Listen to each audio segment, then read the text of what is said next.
Environmental groups aren't wasting any time during this new legislative session, holding a press conference today at the State House to lay out an environmental policy agenda for lawmakers, including securing a 100% clean energy future and safeguarding clean drinking water, among other things. As senior correspondent Joanna Gagis reports, the event comes as state senators consider pulling state funds out of fossil fuel companies.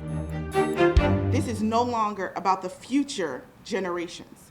We are dealing with climate change today. A group of environmental advocates joined with several of New Jersey's Democratic legislators today to outline their environmental agenda for the next two legislative sessions. These are bold, high-reach priorities. These are not easy things. The goals include 5 key areas. The first, reaching 100% clean energy by 2035, a goal that's been prioritized by the Murphy administration but never codified into law.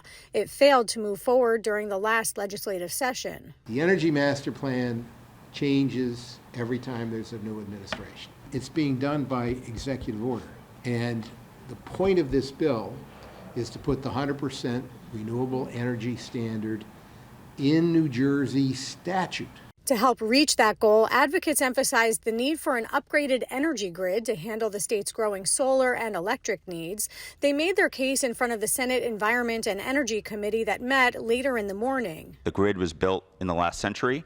We're now 2024. We need to build a grid for the 21st century. We cannot move forward with our existing solar projects, our existing storage projects, without having this grid modernization. Other agenda items, reducing transportation pollution and preserving parks and open spaces. They pointed to the sunsetting of the corporate business tax surcharge at the end of last year that taxed companies whose profits are $1 million or more. And it was generating $78 million a year. So for open space preservation, we're looking at a cut right now of $48 million this year. And another priority, same-day voter registration. Not something you might expect at an environment presser, but one that's integral to electing officials who will best represent communities of color most impacted by environmental justice issues, says Assemblywoman Verlina Reynolds Jackson. I need your support for the John Lewis Voting Rights Act of New Jersey, but it means nothing if we don't have those in office to make sure that we have the ability to effectuate change. But getting elected officials to pass some of these measures has been a challenge. 2 bills came up for discussion only in today's Senate hearing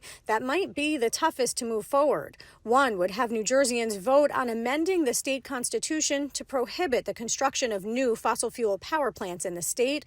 Another would prohibit the state from investing state pension and annuity funds into any of the 200 largest publicly traded fossil fuel companies. The UN Secretary General has declared that the business model of fossil fuel companies is incompatible with human survival.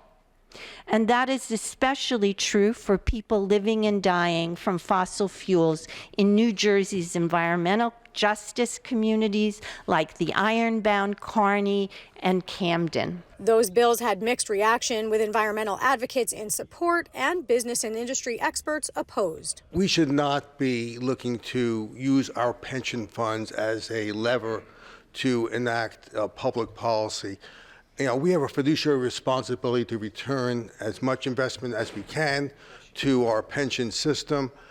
We are currently facing a $75 to $80 billion pension deficit. Those bills are not yet up for a vote, although several other bills focused on energy investments did move out of committee today, and many more are likely to be posted in the months to come.